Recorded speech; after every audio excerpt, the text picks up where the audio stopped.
میں کہ پڑھ رہا تھا کہ امام البانی نے یہ لکھا ہوا ہے کہ ان سے 3 اقوال منقول ہیں اس کے متعلق، متع کے متعلق. ایک یہ کہ حرام ہو گیا تھا، ایک یہ کہ اینڈ تک حلال رہا ہے، اور تیسرا شاید کچھ اور موقف ہے، وہ میرے ذہن سے اب نہیں کر رہا ہے. آپ کی اس میں کیا رائے ہے؟ میری رائے یہ ہے جی نکاح متع ہے یا نکاح مسیار ہے؟ نہیں یہ ان کی پہلے بات جی کرنا، یہ رجوع کر کے تھے. میں پہلا کیٹیگوری کا تسین کر دوں نا. شیعہ کا نکاح متع اور اہل سنت کا نکاح مسیار سعودیہ والوں کا، یہ دونوں ہی حرام ہے اور دین کی جڑ کاٹنے والی چیزیں ہیں آج کی ڈیٹ میں. نہیں یہ بات مجھے نہیں آپ کی کلیئر ہوتی نا. دین کی جڑ کاٹنے والی چیز ہے لیکن رسول پاک نے حرام کیا پھر حلال کیا. آج کی ڈیٹ میں، میرا جملہ ذرا غور. نہیں آج کی ڈیٹ میں کیوں؟ آج کی ڈیٹ میں کہ اللہ کے نبی نے اس کو حرام کر دیا. اس وقت کیٹاسٹرافک کنڈیشن کے اندر اجازت دی تھی، اس کے بعد اس کو حرام کر دیا گیا. یہ اسلام کے مزاج میں نہیں بیٹھتا. جیسے کئی چیزیں جو اسلام کے مزاج میں نہیں بیٹھتی تھی اس وقت، ایک شراب کا جیسے معاملہ تھا 4 سٹیٹس میں حرام کی گئی، اس طرح الٹیمیٹلی یہ بھی حرام کر دیا گیا. مولا علی علیہ السلام سے بخاری مسلم میں حدیث ہے کہ غزوہ خیبر کے موقع پر حرام کیا گیا.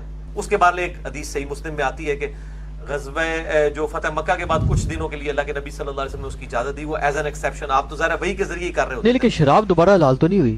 ہاں ایسی کوئی ایگزامپل ہے آپ کے پاس؟ ہاں شراب تو ہمیشہ کے لیے حرام ہوگی. اس کیس میں کیٹاسٹرافک کنڈیشن میں، کیٹاسٹرافک کنڈیشن، حالات جب خراب ہو جائیں ایسے. اور شیعہ بھی مطلقاً نکاح متع کے قائل نہیں ہے، وہ بھی صرف آپ شیعت کا مقدمہ پڑھیں مینا الحسینی صاحب کا، کیٹاسٹرافک کنڈیشن میں.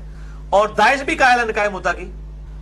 نکاح جہاد انہوں نے نکالا ہے. کتنی یہاں سے عورتیں گئی ہیں نکاح کرنے کے لیے، انہوں نے نکاح جہاد اس کا نام دیا کہ ان کی بیویاں جو کہ پیچھے رہ گئی ہیں تو ہم جا کے ان کو خدمات پیش کریں. پتہ ہے آپ کو؟ نہیں عرضی یا ویسے ظاہر ہے عرضی ہے نا، نکاح جہاد نام دیا ہے. جب تک جہاد ہے اس وقت تک تو یہ کام تو چل رہے ہیں ساری. غلط ہے. ہم کہتے ہیں جی نوجوانوں کے گروہ استطاعت ہے تو شادی کرو ورنہ روزے رکھ کے شہوت کو ٹھنڈا کرو، بخاری مسلم کی حدیث ہے.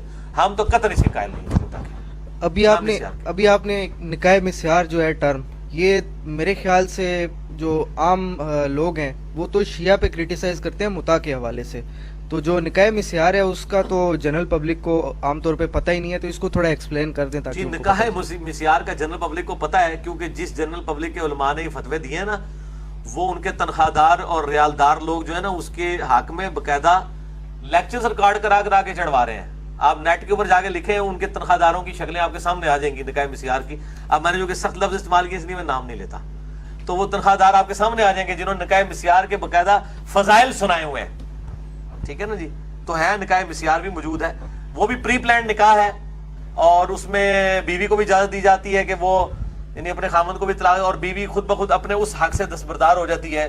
میاں بیوی کا جو ریلیشن شپ ہے، جو قرآن حکیم نے مطلب میاں بیوی کے ایک ریلیشن شپ کے پوائنٹ آف ویو سے اور سیکس اس کا بانڈ اور ایک خاندانی نظام کو وجود بخشنے کے لیے ایک نکاح کی جو ترغیب دلائی تھی، اس کا انہوں نے ستیہ ناش کر دیا. اور پاکستان میں صرف اہل حدیث علماء میں سے شیخ زبیر علی زئی صاحب کو میں جانتا ہوں کہ جنہوں نے اس کو حرام قرار دیا ہے مسیار کو.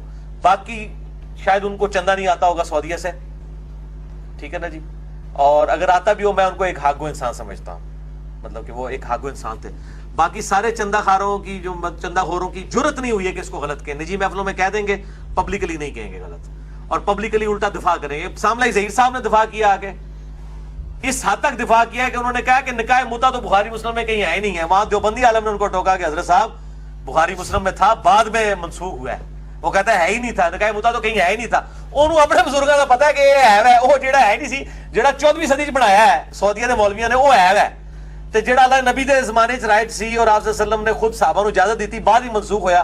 اس بیچارے نو پتہ ہی نہیں. اے تہاڈی ڈگری 12 ڈگریاں کیتیاں ہیں، 12 ڈگریاں نے اس بندے کو، اس نو یہ نہیں پتا کہ بخاری مسلم اور متع کے اوپر وہ بحث کرنے ٹی وی پہ آیا ہے. اور ٹی وی پہ آنے سے پہلے ان کو موضوع بتایا جاتا ہے. موضوع پہ تیاری کر کے جس ٹاپک کے اوپر ہمارے علماء آتے ہیں ٹی وی کے اوپر، ان کا آپ علمی لیول دیکھ لیں، باقی کو تو آپ چھوڑ دیں. میرے نال کے مناظرہ کرنا نہیں. جب سامنے ظہیر صاحب انہوں نے کہا کہ مسیار قرآن حدیث میں ہے، انہوں نے دفاع کیا مسیار کا. انہوں نے کہا یہ اور چیز ہے، اور انہوں نے کہا متع تو ہے ہی نہیں، کبھی بھی نہیں، حلال بھی نہیں کبھی رہا. وہ پھر دیوبندی عالم نے کہا آپ کو پتہ نہیں ہے بخاری مسلم میں حدیث ہے، شیعہ نے بھی کہا، وہ پھر بھی نہیں مانا. یہ ان لوگوں کا علمی لیول. اچھا شرف الدین موسوی بلتستانی صاحب جو ہے نا مفتی صاحب کے دوست، وہ بھی یہی بات کرتے ہیں، لیکن وہ بات سمجھتے نہیں، اپنی بات ایکسپلین نہیں کر سکتے، بوڑھے ہو گئے ہیں، وہ بھی نہیں مانتے اس کو بالکل سیریسلی. اچھا وہ یہ جو 3 طلاق والا مسئلہ جی یہ کلیئر کریں، کیونکہ یہ تو مجھے 1-2 بندوں نے بات بھی کی ہوئی ہے، ان بیچاروں کا پرسنل